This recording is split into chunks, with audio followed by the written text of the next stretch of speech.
gravação. Pronto, estamos conectados.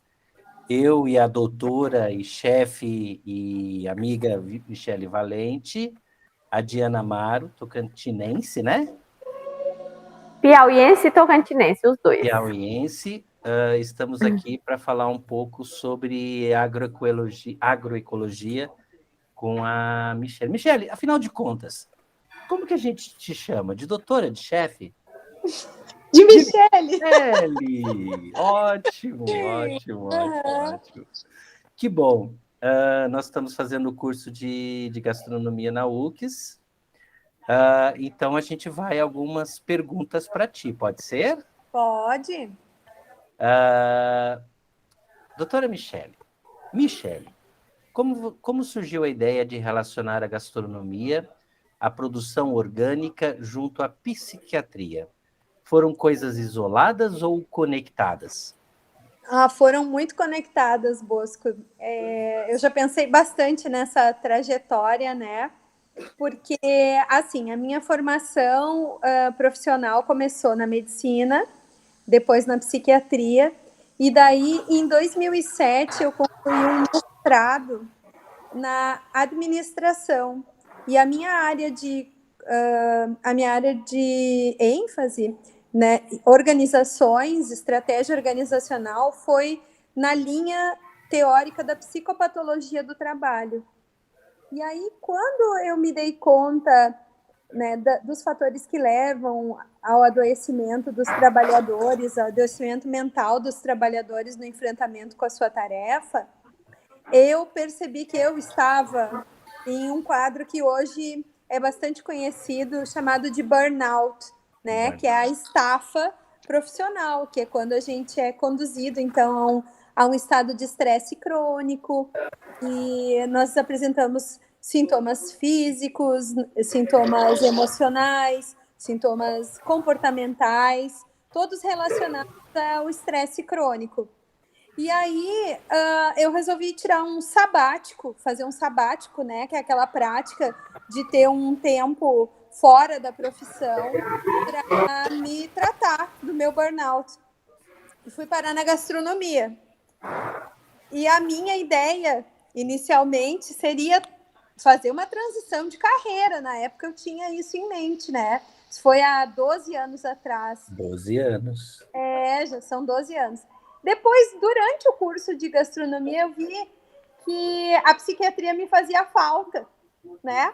Eu brinco, assim, que na gastronomia eu descanso meus psíquicos, porque a minha profissão me exige muito, né, em termos de recursos psíquicos para tolerar a dor e sofrimento, mas a psiquiatria me descansa as pernas, né, porque a gastronomia são 16 horas, né, em pé. Então, eu precisava das duas. E a maneira como apareceu essa conjugação das duas foi o fato de perceber, então, que é possível reconectar as pessoas com o sentido terapêutico do trabalho. Vocês saíram. É possível reconectar as pessoas com o sentido terapêutico do trabalho através da prática da culinária. A culinária, ou a gastronomia, como ela é muito...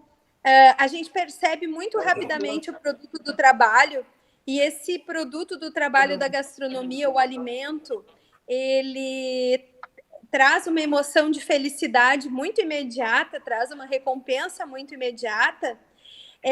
Esse trabalho é capaz de fazer uma conexão para nós, que se nós estamos em trabalhos mais teóricos, mais abstratos, ela não é tão clara. Porque, né, se eu trabalho com a agricultura ou com a gastronomia, eu enxergo muito rápido como é que esse trabalho me sustenta, como é que esse trabalho está conectado com a minha sobrevivência. E já através da prática da medicina, da contabilidade, da publicidade, de qualquer trabalho assim do conhecimento, esse link ele é mais difícil de fazer. E a falta desse link é um dos fatores que causa sofrimento no trabalho. a gente tem mais dificuldade de perceber o propósito do nosso trabalho. Então quer dizer que a gastronomia, você tem um tato melhor com tudo. Seria isso? Isso. Que legal. É uma coisa é menos abstrato, é mais concreto, né? Abstrato. Aquela coisa que está na Bíblia, assim, ganharás o pão com o suor do teu rosto. A gente, na gastronomia, literalmente, sua para sovar o pão, né? Exato. É uma coisa que está num sentido muito material, muito fácil de restaurar essa conexão para as pessoas. E foi aí que eu tive essa ideia, então, de ligar as duas práticas, né? A gastronomia. Que legal. Você quer fazer uma pergunta, Diana? Eu vou fazer uma colocação, porque eu estou esperando vários alunos saírem daqui de Flores e talvez eu não consiga falar mais. Ela falando me remeteu muito à minha vida também. Ela está agora lá em Flores, em tá? Flores, isso. Na Slag. Tô vendo, Olha lá, ó. Eu tô em qualquer lugar. Eu tô fazendo uma transição também grande na minha vida, porque eu sou também da área da saúde. Eu sou dentista há 9 anos. E meu esposo tem a mesma profissão que você, a senhora. Eu não sei como. Eu sou muito complicada com vocês, senhora. Então a gente cansa muito. Você falou da dor. É muito difícil lidar com a dor, né? Dos pacientes. Então a gente. E a gastronomia sempre foi isso para mim também, fugir da situação que a gente vivia, tanto do meu esposo quanto a minha, de pacientes sofrendo. E eu trabalhei num PSF, eu lembrei agora aqui, eu trabalhei num PSF na divisa do Tocantins com o Pará, que tinha uma horta e coisas orgânicas para fazer chá, para fazer tudo para os pacientes. Ela falando, eu lembrei disso agora. Tipo, eles iam, consultavam, era meu esposo e meu sogro, e eles também levavam chá, as folhas para fazer chá, e algumas coisas assim que eram lá do postinho de saúde. Vocês chamam de ESF, PSF, Unidade Básica, UBS, isso, vários nomes pelo Brasil. E eu queria fazer essa colocação, porque eu senti no coração aqui na hora que ela falou, porque a gastronomia para mim é fuga, e é refúgio também. Agora pronto, pode... Isso. Você sabe, Diana, que quando eu conheci a Michele, a professora Michele, ela deu as aulas de ervas, né? Isso, ervas. Condimentos de origem vegetal. Condimentos, exatamente. E foi assim, uma experiência muito legal, porque até então eu tinha largado também 17 anos de telecomunicações. Abandonei, larguei 17 anos para fazer gastronomia. E eu me refugiei muito bem aí. Foi muito legal, muito legal. Foi aí que eu tive a experiência de conhecer a Michele. Tive uma oportunidade, depois que terminou a formatura, de fazer uma visita no apartamento dela. Né? Tu ainda viu a horta da sua casa? Sim. E quando eu e a Cris, a minha esposa, chegamos no apartamento dela e meu filho, era como se fosse uma floresta num lugar assim muito compacto. Quando o Bosco falou que a gente iria lá, eu fiz o possível para o meu esposo também, porque a gente sempre teve horta e sempre teve planta em casa. E aqui a gente não dá conta por causa do clima, e eu queria muito que ele fosse, porque quando ele chega do hospital, era uma fuga para ele cuidar da horta. Nas nossas casas, no Goiás, em tudo. Mas e eu queria muito conseguir fazer época, aqui. Ela tinha um apartamento. Eu tô morando em apartamento agora, a primeira vez. Um apartamento. Quantos metros quadrados tinha o espaço? Tinha 4 metros quadrados. E eu cheguei a cultivar 120 variedades diferentes de plantas alimentícias. Colifigo, tomate. Por isso que eu digo assim, acho que isso é uma mensagem importante. A horta, ela é um estado de espírito. A horta não é um lugar físico. Ela pode acontecer num copinho com uma batata doce, criando raiz da cozinha. E esse estado de espírito, ele é um estado de espírito que preserva a nossa saúde mental. porque nós precisamos dessa conexão com o vivo, nós precisamos dessa conexão com o sensível, nós precisamos escapar um pouco de todos esses signos, todos esses símbolos que a mente humana cria em torno da política, da economia, da informática, da informação. Isso tudo é muito criado pela nossa mente. O ritual também é necessário na nossa vida, né? E a gente diz que a gastronomia é um escape da realidade, mas eu acho que é o contrário. Na gastronomia e na agricultura, nós estamos na realidade. É quando a gente está nesse mundo das finanças, das mídias, da política, que a gente está escapando do que é palpável, material, visível, sensorial, visceral. E isso é saúde, né? A gente Que não legal, pode... Michele. Que legal. E quando você estava lá em cima dos Correios, né? Uhum. Era isso, em cima dos Correios. Tu já, antes da gastronomia, tu já pensava em ter o jardim, como tu tem hoje? Não, é que assim, deixa eu fazer um parênteses, né? Eu sempre gostei de cultivar meus próprios temperos.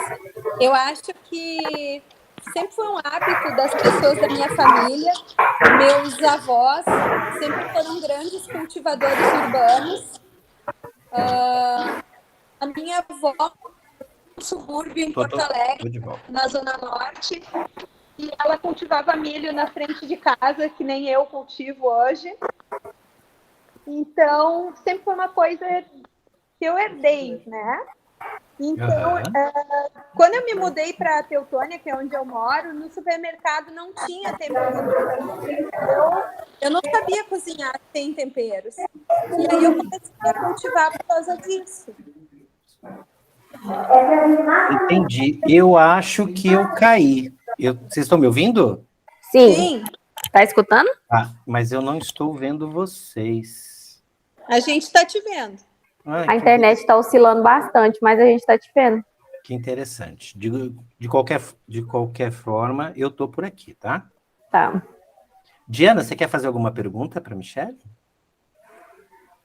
A minha pergunta é muito direta. É sobre realmente horta, se tem algum segredo criar nesse tempo, nesse frio, porque a gente não consegue.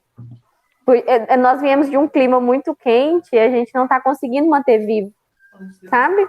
Eu não sei se tem algum segredo, alguma coisa assim relacionada. Provavelmente, a Valdirene é uma pessoa que tem muito mais cacife para falar disso do que eu, né, a professora Valdirene. Mas muito provavelmente vocês devem estar cometendo o engano número 1 dos jardineiros, que é o excesso de rega. Tá? Porque já é úmido aqui, né? Vocês vêm de um clima quente, né? Um clima bem mais quente que o nosso. E é muito mais comum os jardineiros matarem as suas plantas afogadas do que ressecadas. Se tu molha mais do que a planta precisa, aumenta o risco da podridão de raiz e as coisas morrem. Então, no inverno, é quase desnecessário regar as plantas pela quantidade de precipitação pluviométrica que a gente tem, né? Eu não sei se as tuas plantas estão dentro de casa ou estão na rua, mas mesmo que elas estejam dentro de casa, uma rega por semana é suficiente nessa época do ano. Eu vou ter que sair aqui, gente, que elas vão limpar. Eu vou lá para a recepção. Posso passar nesse? Licença. Hoje eu tô correndo. Tem uma outra questão também, Diana, na horta, que é a questão que eu levei alguns anos para aprender, né? Eu já estou há muitos anos nessa lida de horta urbana, que é a questão da sazonalidade. As coisas não dão o ano inteiro, né? Elas têm época para a gente plantar, tem lua para a gente plantar, e tem coisas que sobrevivem bem no frio e coisas que sobrevivem mal no frio. Por exemplo, eu não posso querer ter um pé de café aqui no Rio Grande do Sul, porque a geada mata o café. Então, se eu quero ter um pé de café, eu tenho que ter ele numa estufa, num ambiente controlado, né? Essa época do ano é uma época para plantar tudo que cresce embaixo da terra, rabanete, nabo, cenoura, E também as brasicáceas, couve, brócoli, couve-flor, porque São folhas mais resistentes. São folhas mais resistentes que toleram muito bem a geada e até ficam melhores, mais gostosas com a geada. Então, a gente escolhe, né, o que vai plantar e tem que plantar na época certa, porque senão as coisas não vêm. Sim, sim. Entendi. Legal, Diana. Segue as dicas aí. Isso, é porque a gente não tem muita sazonalidade na nossa região, a gente não muda muita coisa, né? Tem 2 estações. É muita água e seco. Só que quando é seco, a gente consegue regar. Então não tem muita... É isso, a gente não tá acertando em nada, nem na samambaia. Nós não estamos acertando aqui.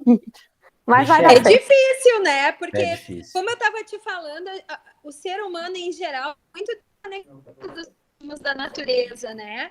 E imagina, então, tu te mudar para, sei lá, 3.000 quilômetros do teu habitat, né? Que tu estava acostumado, do teu terroir, né? A gente também tem terroir como ser humano. E é complicado se ressintonizar com o ambiente ao nosso redor, né? Em pouco tempo. Eu acho que isso nem acontece, né? É um processo. E a gente tem que estar muito atento para isso, e a nossa vida não favorece que nós estejamos atentos ao passo das estações, às mudanças climáticas. Tem vezes que a gente trabalha de manhã até de noite dentro de um ambiente sem janelas e chove e a gente nem vê que choveu. Nem vê que choveu, verdade. Que você estava falando da sazonalidade, é bem interessante, porque ali no restaurante universitário da UX, que tu não foi visitar ainda... Onde é que é o restaurante universitário? Aonde? Lá dentro no bloco 59, em cima da Tecnoux. Antigamente era o Ícaro, restaurante, né? E desde setembro do ano passado abriu como UX mesmo, como Dolce Italia Universitário. E um dos projetos muito legais que a gente fez foi em conjunto com o pessoal da agronomia. Eu estou trabalhando o meu cardápio com a sazonalidade de produção da Fazenda Souza, para ter uma ideia. Olha que legal. Então, assim, toda semana eles mandam produtos para nós e a gente adequa nosso cardápio de acordo com a produção deles. Assim tem que ser, né? Tem que ser, né?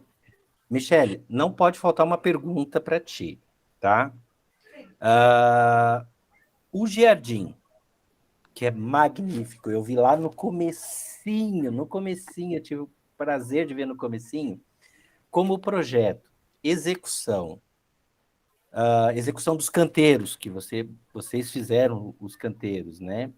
Plantio de vários espécimes, a própria cultura e colheita, a gente pode enquadrá-lo dentro de uma permacultura urbana? Sim, com certeza, tá? Porque deixa eu só dar um enquadre no que é o jardim, né?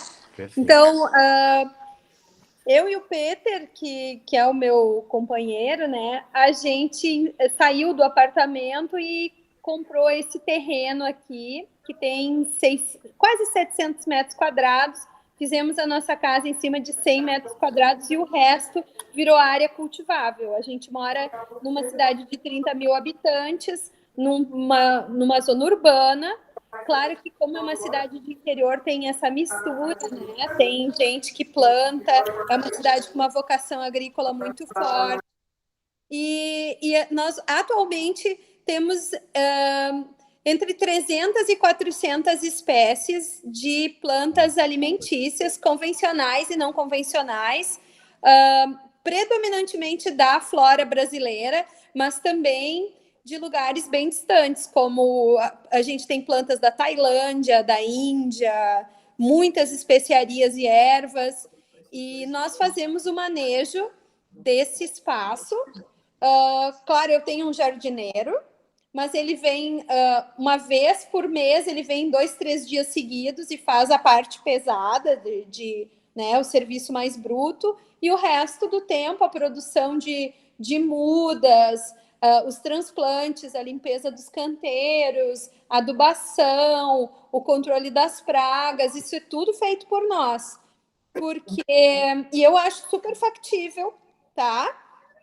O Peter sempre diz que ele acha que isso é o futuro para todos nós, que nós vamos precisar caminhar para uma segurança alimentar, que os desabastecimentos, as dificuldades que a gente tem enfrentado de encontrar um alimento limpo, bom e justo, vão fazer com que as pessoas retomem uma prática que se tinha no tempo dos nossos avós, Antigamente, né? de fazer a autoprodução, né? Do básico, né? Exatamente, né? Não é uma autossuficiência no sentido estreito da palavra, mas aqui nessa nossa propriedade a gente produz 1 tonelada de alimentos por ano. 1 tonelada de alimentos por ano. Exatamente. E com uma variedade, né, de espécies, uma diversidade alimentar muito superior à do supermercado. E Pegando um essa foi uma das adendo, razões, né, que me quando você levou a cultivar. fala exóticas, qual seria a variedade mais exótica que você teve mais dificuldade de trazer, plantar e colher? Variedade mais exótica. Tá, eu tenho, assim, uma coisa que eu considero uma raridade da minha coleção, é uma planta de limão de cafir, que é um limoeiro da Tailândia, que na cozinha tailandesa se usa como nós usamos as folhas de louro. Certo, que você faz, por Isso. exemplo, os temperos básicos tailandeses. Isso, a pasta de curry. Isso, que Eu legal. tenho Deve ser também perfeito. Eu tenho também, hoje, o meu jardineiro colheu pela primeira vez um cacho de bromélia antiacanta, que é a famosa bananinha do mato aqui do sul, que é um parente do abacaxi, bem pequenininho assim, e que dá um suco, uma geleia maravilhosos. Então, Olha, a que gente está sempre legal. descobrindo, tem sempre uma novidade, né? Tipo, Aham. semana passada a gente colheu a batata doce. Essa semana a gente colheu o cará. Semana que vem a gente vai colher O caramuela? não, o cará da terra. Cará da terra. Sim, deixa eu te mostrar. Eu tenho várias variedades de cará da terra e Que ontem a gente legal. colheu um cará roxo de 1,2 kg. Deixa eu te mostrar aqui, ó. Olha só isso, que enorme. Do tamanho do meu rosto. Aham. Então, Isso tem dá um sempre nhoque uma novidade, maravilhoso. sabe? É difícil de dizer assim o que é mais difícil, o que é mais raro, o que é mais complicado, Sim. porque até coisas que as pessoas acham que vão ser difíceis, como aspargo, por exemplo, que a gente já Eu tem, vi que você colheu. a gente colhe Lindo. sempre, todo ano, e o aspargo ressemeia e dá muito bem aqui. Então, às vezes, eu encontro um aspargo aleatório no jardim, onde eu não plantei. Olha que legal. Ô, E Michele. tem. Oi. Não, pode conclui o que você estava falando. Não, só para falar assim, então tem coisas que a gente ainda não colheu. Por exemplo, tem uma tamareira plantada. Essa provavelmente eu não vou comer as tâmaras, né? Porque dizem que demora muitos Leva anos para muito frutificar. tempo. Aham. 60 anos, né? Mas não tem importância, alguém vai comer, né? Alguém. Aham. Que legal. E a questão da Bacana. permacultura, ela vem da preservação de tudo, que tudo fique dentro do ciclo. Então, por exemplo, a casa já foi construída com as janelas prevendo ventilação cruzada, com captação de água da chuva. A gente tem um tanque onde a gente armazena essa água para usar para rega dos canteiros nos meses de seca. Tem toda a questão das placas solares, né? Tem a questão de que a gente trabalha basicamente com a poda das árvores, a gente tem um picador, e isso tudo é devolvido para os canteiros. A nossa ênfase é mais na cobertura dos canteiros do que na adubação. Uhum. Nós não usamos adubos inorgânicos, nós compostamos o resíduo da cozinha. Então, tudo tem coelho, tem peixe na propriedade, então a gente usa os dejetos deles também, né? Composta. É uma mini fazenda, uma fazenda em escala urbana, né? Sim.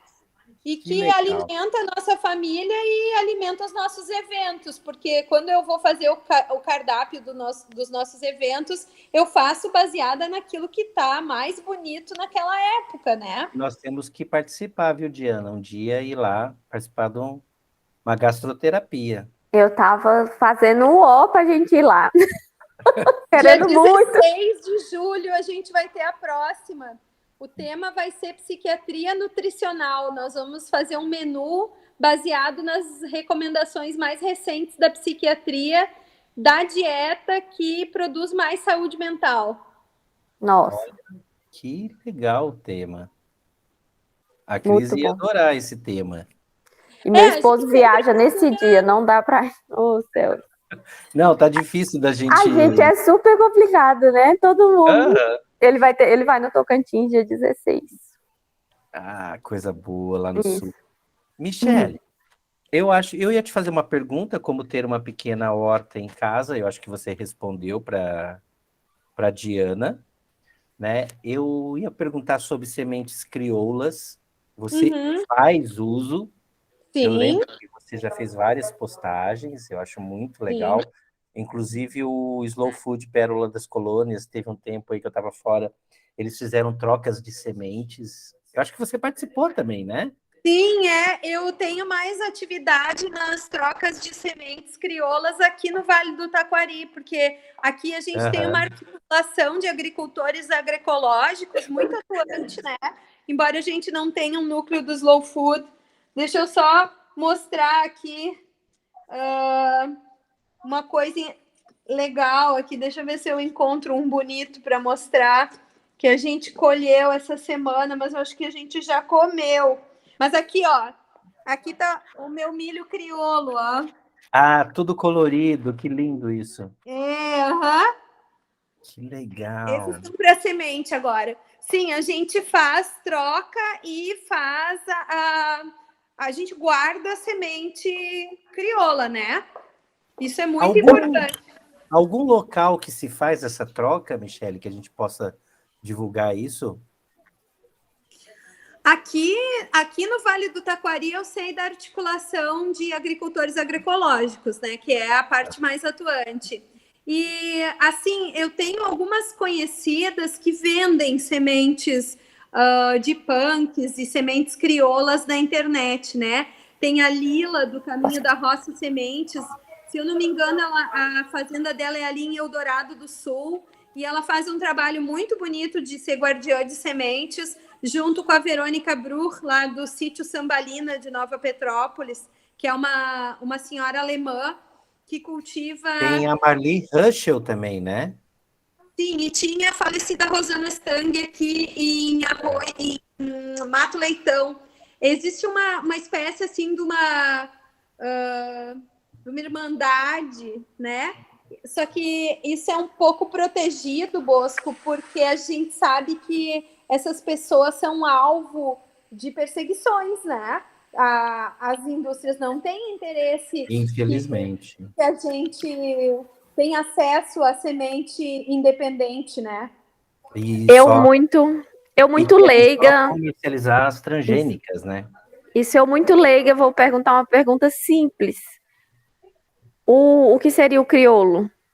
Semente crioula, Ótima pergunta para quem não sim, conhece. É. E o que a gente pode usar normalmente, como as outras coisas, cozinhar e comer normal? pode, são as variedades que foram selecionadas pelos agricultores de um dado terroir ao longo de centenas de anos de cultivo. Então, a linha IP tem um agricultor. Agora eu esqueci o nome, eu acho que é Menegat o sobrenome dele, eu esqueci o primeiro nome dele, mas ele dá continuidade a essa prática. Tem milhos que a gente herda, tem coisas que a gente herda do avô, do bisavô, tem grãos que são cultivados nas propriedades há 100, 200 anos. E então o agricultor guarda as sementes das espigas mais bonitas, os feijões mais bonitos, e ele vai propagando, ele vai ficando de um ano para o outro, ele vai trocando com outros agricultores. São variedades desenvolvidas e muito adequadas para aquele terroir, para aquele microclima. Então, São variedades por isso, tem uma puras. resistência muito grande, uma produtividade muito grande. É o que os agrônomos chamam assim de variedades rústicas. São puras, por exemplo, não tem nada genético envolvido no caso. Não tem manipulação genética, só tem a seleção genética que os agricultores fazem ao longo de muitos anos, selecionando as espigas mais bonitas, os grãos mais inteiros, dos pés mais produtivos, né? Isso é semente crioula.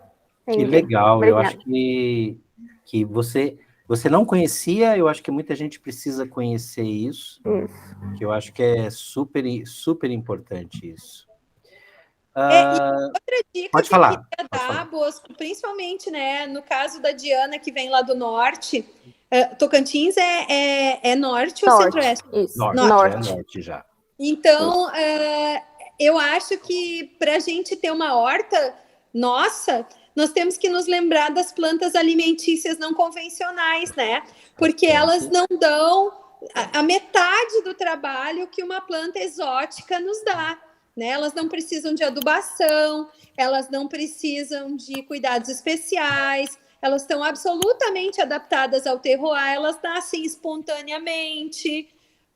Então, como é uma das coisas que eu estou estudando agora para o próximo evento, é que a nossa comida decaiu muito nutricional nas chamadas fitoquinonas e nos chamados polifenóis, na hora em que nós paramos de comer mato e começamos a comer só variedades cultivadas das saladas, né? Então, se nós queremos ter mais saúde mental, a gente tem que comer as plantas alimentícias não convencionais, elas têm que fazer parte da nossa dieta, do dia a dia, e não uma curiosidade para um restaurante chique, né? Michele, desde setembro, outubro, eu comecei a receber punks todas segundas-feiras. Então, eu recebo uma cesta com uma grande, pelo menos 5, 6 variedades de punks. E a gente tem todos os dias, no mínimo, 5 saladas. Maravilha! A segunda salada que mais sai é de microfolhas orgânicas com punks. Eu e a Diana, a Diana trabalha na balança lá comigo no restaurante universitário, né? Eu sempre estou ajudando. E a gente sempre vê aqueles pratos assim, cheio de salada, cheio de punks, assim, sabe? As capuchinhas. Hoje eu vi mais, Bosco. Eu acho que essa semana está sendo muito. Essa semana para a gente ainda tá terça? Está sendo bem diferente. Hoje eu vi bastante. Eu olhei para todo prato, todo prato tinha. Mesmo. Consome praticamente assim, ó. Por semana são de 7 a 10 bandejas de punks na semana. E que bom, gente, porque inclusive tem estudos que mostram que a ingestão dessas substâncias incríveis chamadas polifenóis, elas ajudam a combater o envelhecimento precoce das células, elas têm ação antioxidante, então elas ajudam a prevenir o Alzheimer e outras condições degenerativas, né? E, inclusive, um estudo mais recente é que alguns polifenóis podem ajudar a reverter o dano causado pelo consumo das gorduras saturadas. Então, se tu come manteiga, mas tu come polifenóis, tu pode ingerir um pouco de manteiga. Exatamente. Então, as especiarias e as ervas e as plantas alimentícias não convencionais, elas são as maiores fontes dos chamados polifenóis e das chamadas fitoquinonas para a nossa alimentação. Olha só, de terça-feira, geralmente a gente coloca arroz cremoso com punks. Hoje tinha? Olha, hoje não tinha. Foi ontem. Ele foi ontem. Porque segunda-feira a gente introduziu, desde lá de setembro, por intermédio da minha esposa Cristiane, a ideia foi dela, não posso negar isso, a segunda sem carne. A gente tem, geralmente, 3 proteínas no cardápio. Às segundas-feiras, eu continuo com 2 proteínas, mas a terceira é uma proteína vegetal. E geralmente nosso cardápio é 60%, ele serve a vegetarianos e veganos, né? E olha, eu vou falar para você, é um público de quase 25% que às Tem muito. segundas-feiras optam Sim, pelo cardápio vegetariano ou vegano. sim, o Muito. número de vegetarianos e veganos no mundo essa é uma das tendências da alimentação, né? Só faz crescer. Aham. Que legal, Então, a que legal. nossa gastronomia a gente não pode negar, né? Aham. Que a gente vai ter que fazer sim modificações, né? Para acomodar esse número de pessoas que é crescente, né? Porque Uma tem uma coisa preocupação que com a Adaptar isso. sustentabilidade, com a saúde do planeta, né? Eu acho que os cozinheiros e chefes de cozinha têm que pensar muito nisso. vão se adaptar a isso, eu acho. Vai ter que Aham. caminhar para isso, né? Eu Não presumo. esquecendo de todos, mas É.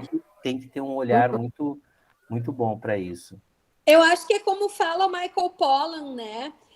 Quando ele, naquele livro dele, As Regras da Comida, ele fala coma menos, um alimento melhor, de qualidade mais alta, e basicamente plantas.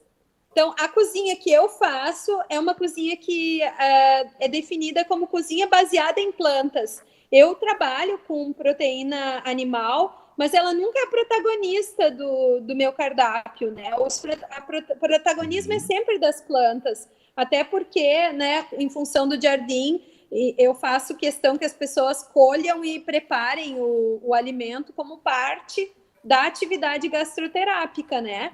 E eu acho que isso era o que se fazia há muito tempo atrás. A cozinha era baseada em plantas, a proteína animal era uma exceção, né? Era, digamos assim, a comida da festa, do fim de semana, da celebração.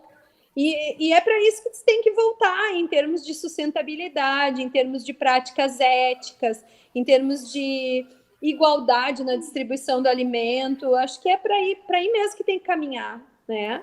Eu quero fazer uma pergunta básica, que foi até meu esposo pediu para perguntar também. Ah, é? Que legal. É porque a gente está tentando formular uma ideia para fazer a horta lá em casa e nós vimos uns canteirinhos de feltro. Você é ou não é recomendado? Ele vende ele inteiro e tem uns lugarzinhos, ele é de feltro. E nós estávamos querendo comprar para fazer as hortinhas. Sim, tem canteiro de manta de drenagem, né? Que também é um material bem parecido com o feltro. Talvez seja isso e eu não sei, né? Também de lonão, né? Tem de aniagem, tem. Praticamente tu pode cultivar em qualquer coisa. Tu pode cultivar numa lata, né? Não, isso é. Para os jardins das vó, né? Tu pode cultivar num bidê. Eu ia falar para você que a casa da minha mãe é a gente chama de Mata Atlântica. Porque ela é assim, é lata, é o que ela acha. Até ela tinha um sofá gigante, aquele sofá de jardim que é de Vime, é Vime que chama? Sim. Ele não existe mais, é só planta. É isso aí. Tudo lá é planta. Não, ela fez um pergolatas. Depois eu vou te mostrar a casa da minha mãe, Bosco. Eu acho uma paz ver foto de lá, porque parece que me remete à minha vida real lá. Olha ali, o que o Theo tá... numa é o trigo da gatinha. Olha só! A planta da gatinha, elas gostam disso mesmo, bastante. Isso aqui é bom para fazer detox também. Isso! Então, dá para cultivar em qualquer coisa, eu já vi cultivar até em calça jeans. Tá? Tem tudo. Desde que tu tenha drenagem, né? E se é um material poroso como o feltro, eu imagino que vai ter, né? E aí também, o que eu considero mais importante é o tamanho do bolso. Gente ficou com medo de não ser recomendado também, sabe? Porque tem muita coisa que não é recomendada. O que a gente não recomenda para consumo humano é o pneu, porque o pneu, ele tem... ele libera, né, substâncias químicas que não são adequadas para derivados do petróleo, né? Ele libera umas substâncias que não são adequadas para o consumo humano. Para plantar flor, tudo bem, mas para consumo interno não é recomendado. A única coisa que eu vou te dizer é que tu cuide o tamanho do bolso, porque se é muito pequeno o volume, né, a litragem do que vai colocar ali dentro, as plantas não se desenvolvem muito bem dependendo da planta, né? O moranguinho, por exemplo, ele se desenvolve super bem nesses bolsinhos de feltro, né? A maioria das ervas também. Mas se tu já quer plantar, por exemplo, uma alface, ela já precisa de mais espaço, né? Alface, sim. Isso. É. Coentro que a gente não acha aqui é nosso sofrimento. Ai, coentro, que maravilha. Coentro aqui em casa é mato. Se tu Não. vier, Ai, que pode colher o que tu delícia. quiser de coentro. Porque Amo. isso que aconteceu aqui em casa, sabe? Muita coisa ressemeou por conta e hoje Uma a gente benção. não precisa mais plantar. E o coentro é uma delas. Tá vendo? E para achar para comprar é uma Sim. luta. Eu congelo os Qualquer talos. não se encontra. Então, eu congelo os talos para ir usando para mim não ficar tanto tempo sem. Eu faço de Que tudo. delícia, aquele cheiro de coentro nas É mãos bom. é maravilhoso. Eu adoro, eu uso a raiz do coentro na cozinha tailandesa, né? A raiz. É ótima a raiz. Michele, a gente ficaria aqui acho que 2 horas conversando. Acho que sim. Precisamos fazer isso, precisamos fazer uma visita no jardim. Mas eu queria te falar o seguinte: o escritor José Marti, no início do século XX, advertiu o povo latino-americano sobre a necessidade da produção do seu próprio alimento para não criar uma dependência de outros países. O que dessa frase, né, dele, o que você pode dizer dentro do nosso contexto no Brasil, que é um dos maiores produtores de alimentos do mundo? Pois é, Bosco. Aí a gente não tem como não entrar um pouco na questão política, né? Porque nós somos um dos maiores produtores de commodities de origem vegetal do mundo, porque a soja e o milho que o Brasil exporta são para nutrição animal, né? Não são para nutrição humana. Literalmente para porcos no exterior. Infelizmente, a produção do alimento que vai para as nossas mesas, 80% desse alimento é produzido pela agricultura familiar de pequena escala. E é um alimento produzido, quando a gente fala de agricultura familiar de pequena escala, a gente está falando de mulheres de trabalho dividido por gênero, né? São as colonas que produzem a comida que efetivamente vai para a nossa mesa. Então, o que o nosso país precisa, além dessa questão da agricultura urbana, porque desde 2020 a população urbana no mundo é superior à população rural e a população rural fica cada vez menor. Então, vai ter um momento em que a gente vai ser obrigado a cultivar nas cidades, porque não vai ter mais gente no campo suficiente para cultivar comida para nós, né? Eu diria que as ações mais importantes para o nosso contexto, além da autoprodução, são o suporte governamental e o nosso suporte como consumidores à agricultura familiar. Então, que a gente conheça produtores rurais, que a gente compre direto desses produtores, que a gente participe de grupos de suporte à agricultura, que a gente participe de feiras do produtor, que a gente participe de grupos de consumo, que se tenha todo um conhecimento do que é a agricultura familiar no nosso país e que se dê um apoio direto, né? Tanto para comprar os insumos para os nossos restaurantes, para os nossos eventos, quanto para consumo das nossas famílias, né? Eu acho que esse é o caminho para a gente ter segurança alimentar no Brasil. Porque de fato um dia vai faltar alimento para a camada para a maior camada da população, né? De fato eu estou vivendo isso agora. Não, foi uma escolha, não escolha nossa, porque a nossa vontade é voltar. Não assim, nós somos os raros, eu acho, o que quer fazer o caminho inverso, de voltar para lá, para o pequeno, porque a gente vivia assim, de direto com o produtor, de ter horta, de ter as coisas ali, nossa, mais ou menos normais, e viemos para a cidade grande só agora, depois de vários tempos formados, e a nossa vontade é voltar. Porque é difícil, é diferente, gente. Você sabe, Michele, que dia 4 de junho eu peguei minha turma da 7ª série. Eu dou aula no CETEC Fundamental, né? Eu vi, tu postou, coisa tem mais técnicas querida. culinárias. Então, todos os dias eu tenho um encontro com uma turma diferente. E nós pegamos num sábado, eu levei a turma da 7ª para a feira ecológica em Caxias. É bom. E a gente foi banca por banca, tinha inúmeros produtos que eles não conheciam, nem faziam ideia que existiam. né? Foi, assim, uma experiência muito legal para essa gurizada. E eu acho que a gente não precisa parametrizar por crianças. Eu acho que os adultos também precisam conhecer isso. Exato. Sim, com certeza. E esse é o papel, né? Isso foi o espaço, o nicho que eu achei na gastronomia para minha atuação, né? Eu tenho um papel aqui, eu tenho um papel de apresentar as pessoas para a diversidade alimentar. Elas vêm aqui, elas colhem, elas manipulam 300 variedades diferentes de alimentos vegetais, né? E elas descortinam um panorama que até então estava muito restrito ao alface, o brócolis, a couve-flor, a beterraba do supermercado, né? Que acha lá e ninguém sabe de onde vem. As crianças são criadas sem saber por que foi parado. Isso.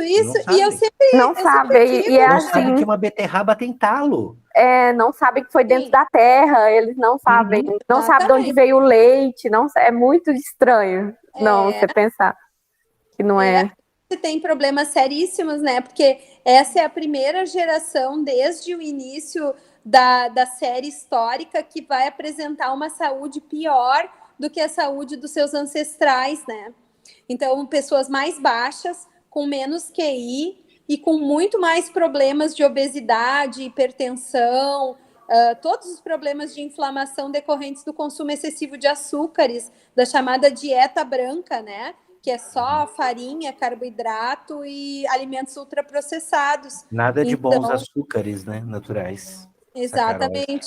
Então, a gente tem que fazer esse caminho de volta. E o gastrônomo é o profissional de excelência para fazer essa ligação entre o agricultor e o público consumidor, porque nós é que sabemos o ponto ideal de colheita, o ponto ideal de preparo, a temporada do alimento, a sazonalidade do alimento, o terroir do alimento. Nós é que sabemos as fortalezas do gosto, nós é que temos condições de fazer essa educação para o gosto das crianças. Eu diria que nós, gastrônomos, somos os profissionais-chave nesse processo todo de educação para alimentação, né? Viu, Diana? Você tem uma função muito grande. Nós temos uma função muito grande. Amém. Eu presumo, eu sei, eu vejo acontecer, né? Que a gente não... Você escuta a pessoa, você vê, meu Deus, como que não sabe disso? É bem complicado. Mas é nosso papel informar, né? Isso aí. Michele Valente, o que eu posso te dizer? Eu acho que a gente não vai tomar muito mais seu tempo, não. De repente, num outro trabalho que a gente tiver, vamos te procurar, porque... Por favor. Né? E pessoalmente, vamos pessoalmente lá, né? Vamos pessoalmente. Michele, muito obrigado. Te agradecemos de coração. Muito obrigada. Tua experiência, assim, é formidável e a gente tem muito que aprender contigo.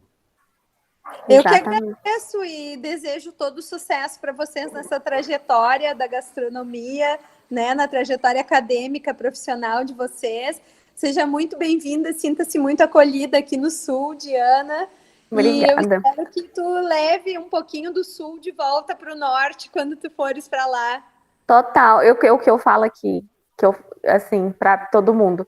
Eu já vivi em muitos estados e de formas muito diferentes. E quando eu for daqui, eu vou falar. Eu sou do Rio Grande do Sul também. Que eu falo, eu sou de todo lugar, gente.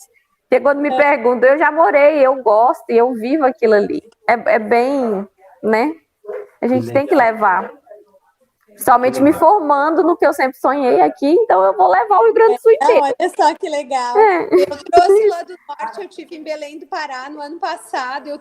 Eu trouxe jambu, chicória, trouxe abricó do Pará, castanha do Pará, o chipa, curi, tucumã. Cupu, não trouxe cupu, gente, eu tô com saudade de cupuaçu. Não, mas trouxe pupunha. As árvores estão grandinhas assim já no meu jardim. Olha que legal! É bom. Nossa, que bom. O que não tiver espaço para plantar aqui, eu vou fazer doação para o Jardim Botânico aqui de Lajeado. Jabuticaba, depois você traz jabuticaba. Vamos ver coisas de... Tem jabuticaba? Tem. Ai, que lindo! Difícil que ela não tenha. Umbu, talvez o umbu. Não sei se o umbu daria aqui. Talvez. O nosso umbu é diferente do umbu de vocês. vocês chamam de umbu, não é o que nós chamamos de umbu É, aqui. tem isso. O Uhum. nosso umbu é Phytolacca dioica. Se um dia tu estiver indo para Veranópolis, tem um belvedere ali, depois que passa a ponte do Rio das Antas, e tem um umbuzal ali. É uma frutinha pequenininha, parece uma bala de jujuba.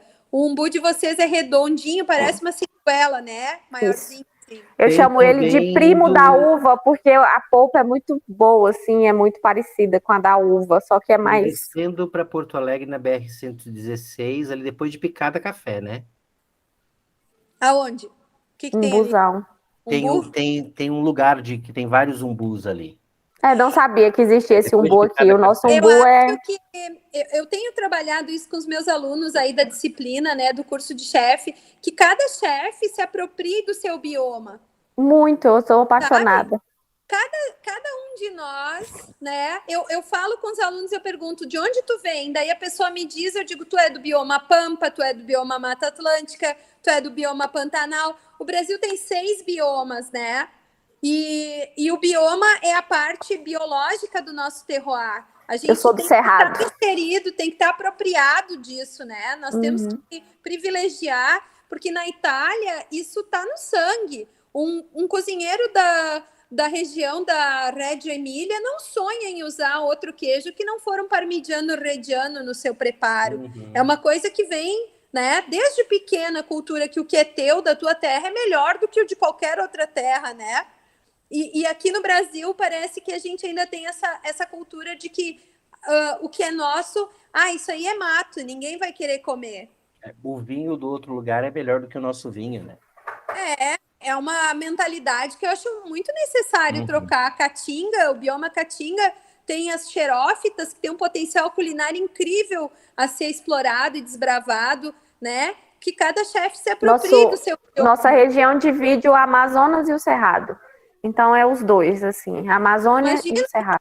Que rico. Imagina que riqueza, né? Gente, eu sou apaixonada por isso. Então, se eu começar a falar, não paro. Isso. Imensa. Isso. É, bom demais. Que legal, gente. Bacana. Bacana. Bom falar com você, Michele. Eu também estava com Obrigada. saudade. Obrigada Não, pelo vamos convite. matar a saudade pessoalmente. Um abraço grande. Eu estou olhando para a Cris aqui, ela está mandando um beijo e a gente tem que fazer uma visita para ti. Obrigada, Michele. Tchau. Obrigado, Michele. Obrigada, tchau. Um beijo, Diana. Beijo, Bosco. Tchau, Bosco. Até amanhã. Tchau, valeu. Gostou da entrevista? Valeu. Ixi, e agora? Ai, o que eu faço aqui agora, meu Deus? Tá falando. Não, eu preciso encerrar a gravação. Ixi, como que eu faço isso agora? Aqui. Interromper a gravação. É isso? Pesquisa antes.